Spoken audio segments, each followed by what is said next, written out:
everyone, Henrichs with Valor. I'm going to talk about this video is just reflecting on 2023 and kind of just where I'm at going into this weekend here, and hopefully be able to help your time of the year feel a lot better. Let's go ahead and get started.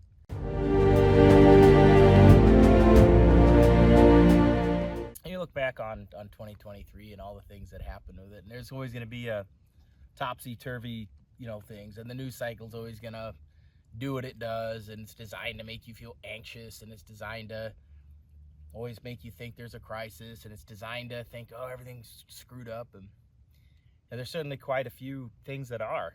There's no doubt about it. I think when we look at especially the United States, I know I have viewers overseas, quite a bit of them, especially in Europe and Africa and everywhere else in between. I know, especially the United States here, people are watching us. They watch the United States and see how we conduct ourselves. And I think by and large, right, the people of this country, the people that go to work every day, the people that put food on the table for their families without government handout, I think people that work hard and, are good mentors for their friends and for their family. And I think people like that, that's a lot of the country, right? There's a good amount of people in there that do that do work hard, that go out there, that they're not the problem, right? They're not the issue at all.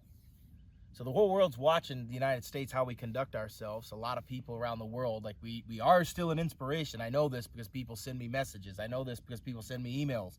I know this because of all the comments and things people have done the last decade plus that we've been in business out here, okay?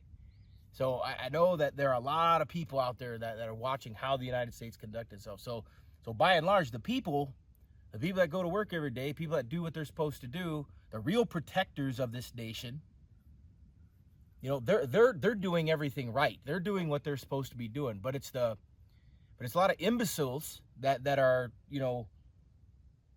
the ones that are elected or whatever, the ones that are in government. They're the ones acting like spoiled little children. They spend money they don't have. They give money that's not theirs to other people that don't deserve it. They rob Peter to pay Paul. They want to try to take away, people's rights, whether that's free speech or whether that's the Second Amendment. Well, I'm here to tell you guys right here, right now. I'm out here at my happy place, out on the range out here. We got our 200-yard line, 3, 4 up there, 100 yards. I'm sitting out here on the range on a Friday afternoon after getting some PT in and getting a workout in. And I'm here to tell you this right now. I'm going to tell the whole world. I'm going to tell people in this country right here, whatever side of the aisle you want to call yourself on, there ain't nothing. And there ain't nobody out there that's ever going to take this away from me or anybody else that is desired to be free. So you can try, but you can get messed up pretty good, legally and potentially otherwise. So I want you to understand that. That's number one. Number two, we talk about patience, right, as an adult virtue, right? I know that I know people, the older you get, sometimes our patience wears thin, right? Our patience wears thin on certain things. But I think people ask me a question a lot of times, Reid, when is it going to be time? When is it going to be time? When is it going to be time? Guys, it's kind of like this. I feel the same stuff that you do. Like, I get agitated the same way that you do. I get hurt by some of the stuff that's happened. When you got senators calling for bans on 215 types of firearm, whatever. Like, please understand, guys, it's theatrics. Like, it's theatrics. They know that they're not going to be able to do it, especially after Bruin. It's theatrics. Stop taking the bait. Don't be like Charlie Brown and Lucy with the football, right? And people get upset about it, and it's like, dude, it's not going anywhere. Well, what if it does? What if it does go somewhere? Well, last I checked, it says well-regulated militia, which would be all the free bodies in this country, right? Being necessary to the security of a free state. And that could be free state as terms of your city, your state. But what I think free state means is I think that means a free state of being. As an individual, free state of being necessary to the security of a free state, a free state of an individual. This is necessary for freedom to take place. And if you don't think so, by what means are your freedoms guaranteed? By the government? The only mechanism in history to take them away, whether that's a monarch or a dictator or an emperor or elected body of officials, or even in the United States. It's the only entity that can take your rights away from you. So the Second Amendment says being necessary to the security of a free state. Not only does it secure our territory, not only does it secure our municipalities and our state and our country, but it secures your free state of being. And I think people miss the double entendre that our founding fathers had in that.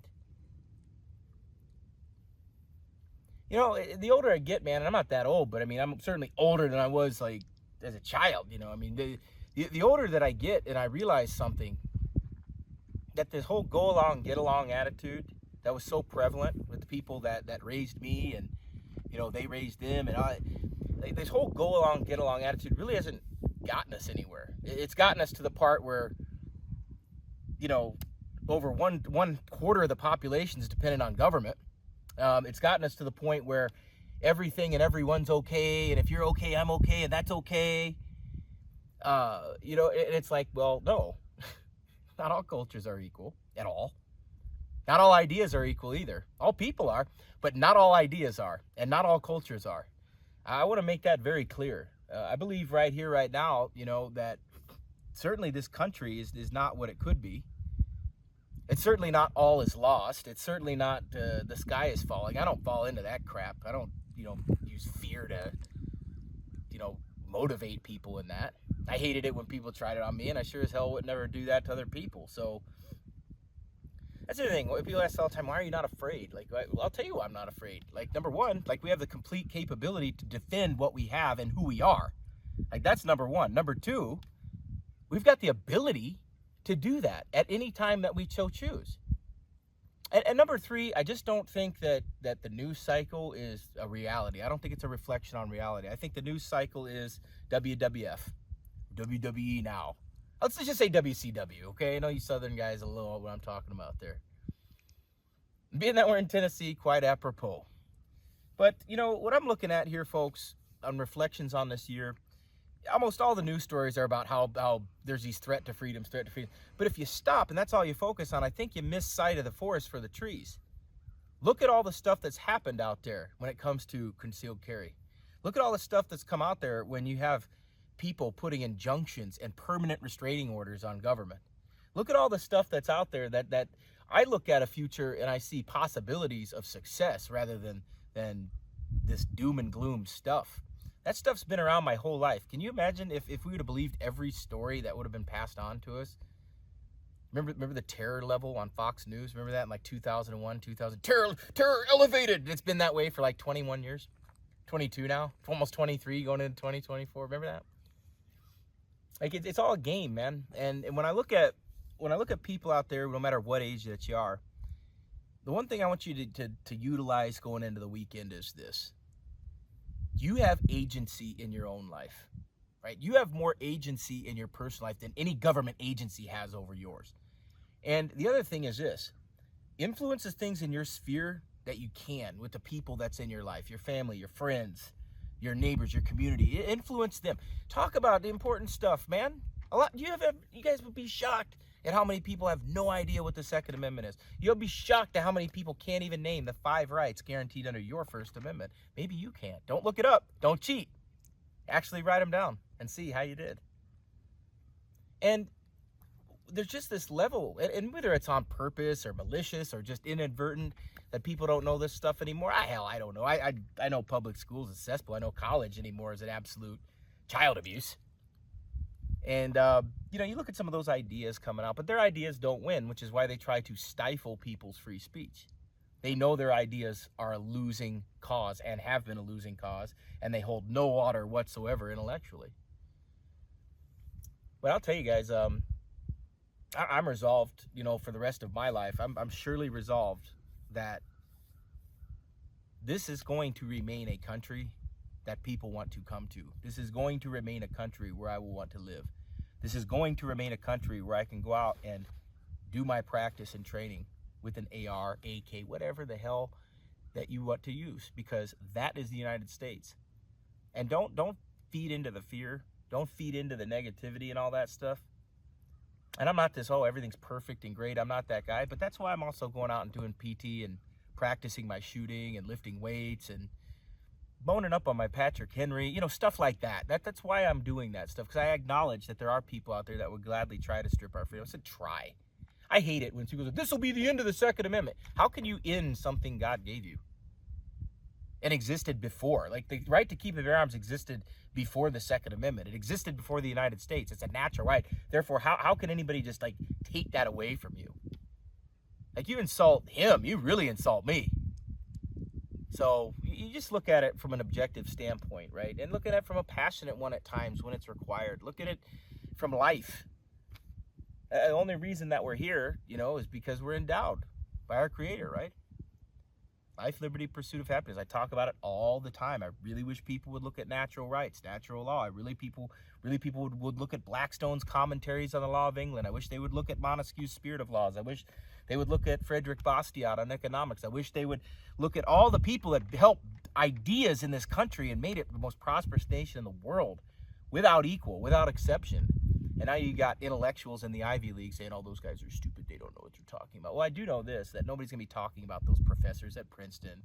No one's going to be talking about professors at Harvard.